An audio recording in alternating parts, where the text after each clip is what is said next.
வணக்கம். அமைச்சர் பதவி ஆசை காட்டி ராஜினாமா செய்ய மிரட்டினார் வைகோ மீது பாய்ந்த மதிமுக எம்.எல்.ஏக்கள். அறிவாலயத்தில் பகிரங்க குற்றச்சாட்டு.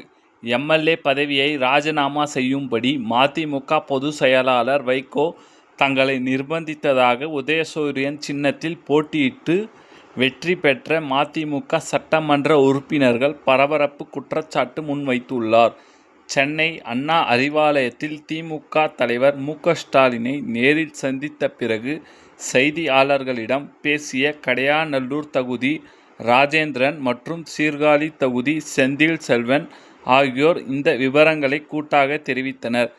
த.வெ.க. தலைமையிலான கூட்டணியில் மதிமுக இணைந்ததை அடுத்து சட்டமன்ற உறுப்பினர் பதவிகளை உடனடியாக ராஜினாமா செய்யுமாறு வைகோ தங்களுக்கு அழுத்தம் கொடுத்ததாக அவர்கள் குறிப்பிட்டனர்.